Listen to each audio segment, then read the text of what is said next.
Raquel Pennington versus Juliana Pena. These two have been trying to fight for 11 years, and we finally get to see it. I think she is a breath of fresh air into a division that needed it. Just get it done, go for it, see what you want, make it happen. She ain't fought in a while. She's gonna be like a rabid dog out there. A 6-fight win streak that, I'm sorry, if you look at it, it's really impressive. She fought her way into this Yes. position. She deserves to be the champion right now.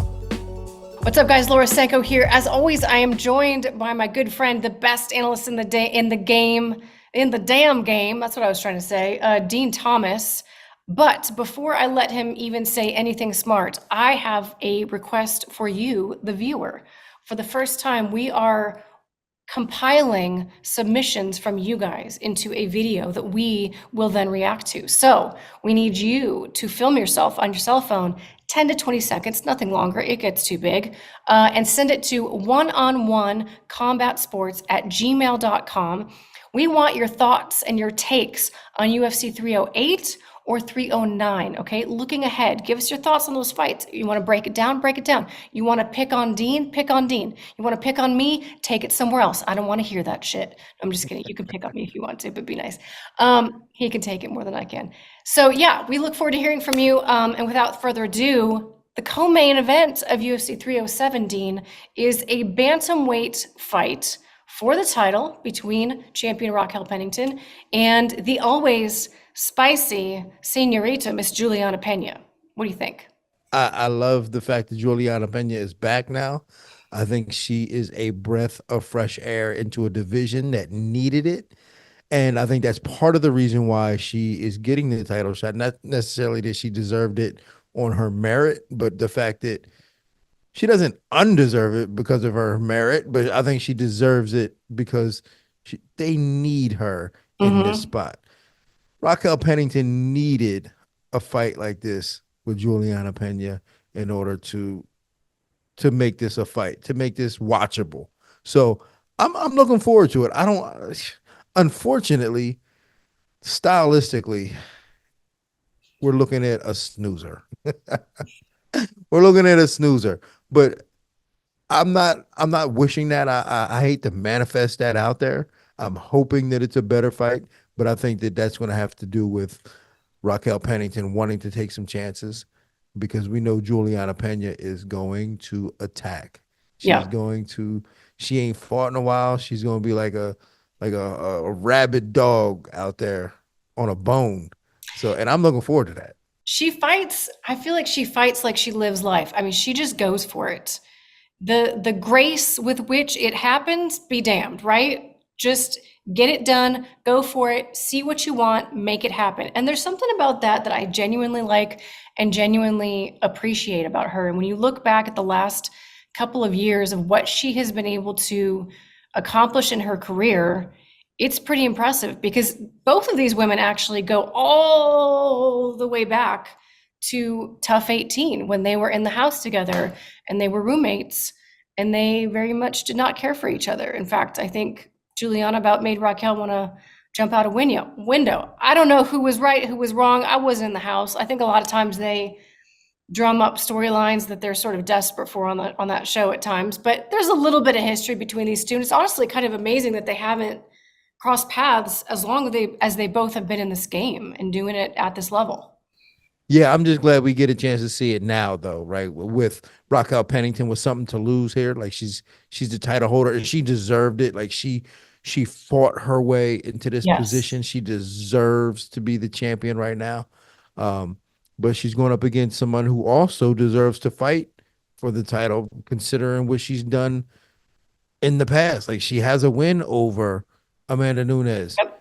And then just the fact that she is, and I'm going to say this loosely because Kayla Harrison is also in the division too, but Juliana Pena, despite not having fought in over a year, is the most, how do I say this? She's the fighter that I think that we want to watch the most in the division. Yeah, I'll take that. Yeah. Other than Kayla. Is that fair to say? Other than Kayla, yeah. There's no other, other than Kayla Harrison, like Juliana Pena is probably the fighter that we want to watch the most in the division. And she'll make the press conference entertaining. She'll bring the spice, like I said. And you know, it's not a knock on Raquel Pennington. You and I were talking about this earlier, actually. There is something about Raquel Pennington's career that I find on like just a personal level incredibly respectful. Like I respect the lack of glamour to it all, if that makes sense. I respect the lack of um, accolades and spotlight that she has operated under, and yet has taken a step forward every single time and grinded and worked and just kind of put her nose down and kept marching forward. And she has accumulated a 6-fight win streak that, I'm sorry, if you look at it, it's really impressive. You've got Mayra Bueno Silva, Ketlin Vieira, Aspen Ladd, Macy Chasson, Pani Kianzad, and Marion Renault. And while none of those names individually might not be like some huge star power, collectively, that is a tremendous body of work that she has accomplished to get that belt around her waist. And I say, well done, Raquel Pennington.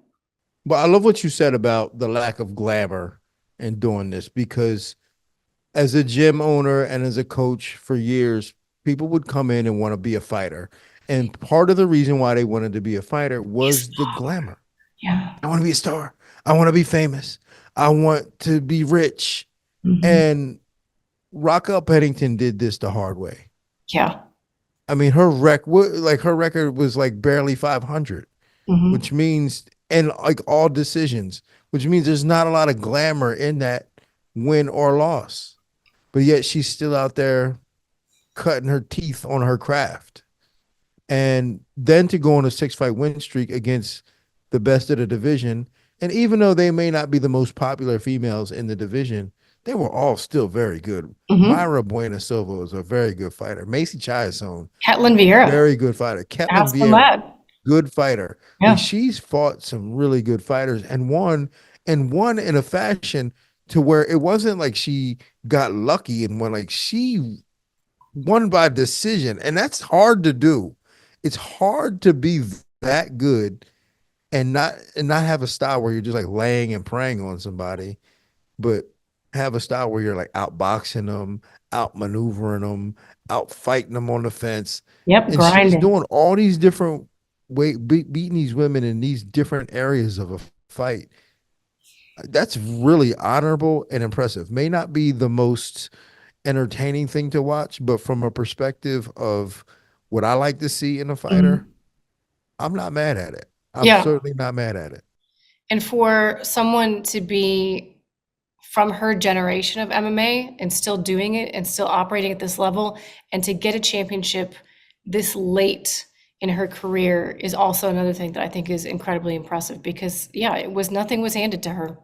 Everything was fought tooth and nail to get where she has brought herself. So I say, I'll tell you what's pretty impressive too. I think it's very impressive that she's probably this is so disrespectful, but she's probably the most boring champion that we've ever had. And she doesn't care. And there's no way that she cares. So, and that to me is great. That she just doesn't care. Like she doesn't care. Like she doesn't care to go to the events and have her name and parade around, and like she doesn't care. And she's a boring champion, and she doesn't care. But you know why? Because she's champion. She's champion. And I think that's all she cares about. And you can't take it away. You Right. can't take that away. And not only champion, but she has, the sport has brought her a beautiful wife, and they have a baby now. And like, that's another interesting wrinkle to this fight, honestly, is the fact that she and Tisha are fighting on the same night, and they have this, they've got their daughter that they have now that, they're juggling, and you watch the countdown. It's a big part of the storyline because, or at least, no, I was watching an interview that Raquel did, and she was like, yeah, Tisha didn't really want to do this, but I made her do it. And yeah, I don't know if you loved it. Sounds like Tisha. Yeah. But I mean, that's a lot to juggle 2 fighters in camp at the exact same time and a daughter, but they make it work. And my point is that, nothing has come easily, nothing's been handed, but she has built herself a beautiful career and a beautiful life on top of it. So I'm excited to see how this plays out on Saturday. What do you think it's going to look like? As much as I like to think that Juliana Pena is great for the division, in which she is. She is. And I think she's the biggest threat to Kayla Harrison in the division. Um, but I think that she doesn't really do well against someone who is as stubborn of a fighter as Raquel Pennington is going to be. Raquel Pennington will not allow her to turn this into a brawl. She's not going to allow her to shoot takedowns and get takedowns. She's not going to allow her to pull guard. I think Raquel Pennington is going to be really prepared for Steady. the chaos and then just shut her down. She's going to fight fires all night and put them fires out and make this the most boring fight in women. And we've had some pretty snooze fests. We had More boring than Rose, Esparza versus Namajunas? yeah, Is that Rose and possible? Esparza we had, and then just last week in Noche we had Valentina and Grasso, and I think this is going to be right on par with that. But for Raquel Pennington's case, to add to her case, she doesn't care.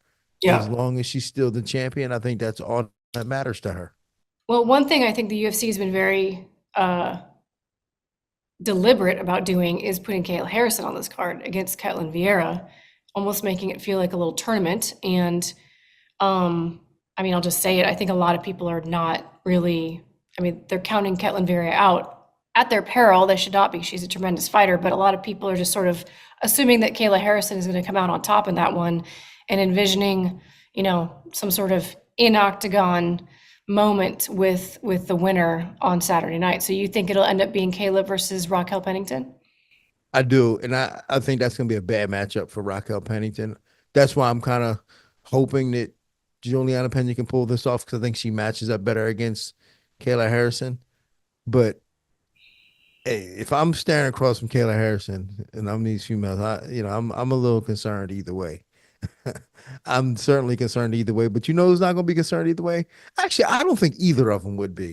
I Yeah, don't think that either of them will be they're is going to pretty be concerned. mentally, Yeah, I yeah. think that Juliana Pena is so violent in her head and so a bit loose that she's just like, yo, Mhm. I don't care who she is. I'll slap her in the parking lot. And I believe she would, right? She'd slap her in the parking lot. And I think Raquel Pennington has been through so much and has fought so many different women that she doesn't care. So either way, I think that both of them are going to be up for the challenge. Mhm. And Have you trained with Kayla at all? I've never trained with her, but I've ran some group classes that she was in. She's a good Uh, student. is she? Yeah, she's a better student than most MMA fighters. Yeah. I think you get Most that MMA fighters are pretty stupid. Olympic athletes, Yeah. willing to get in there and learn. Yeah. Well, So I very don't well worry. thought out and Yeah. good at critical thinking. She didn't toss you around at all? Nah.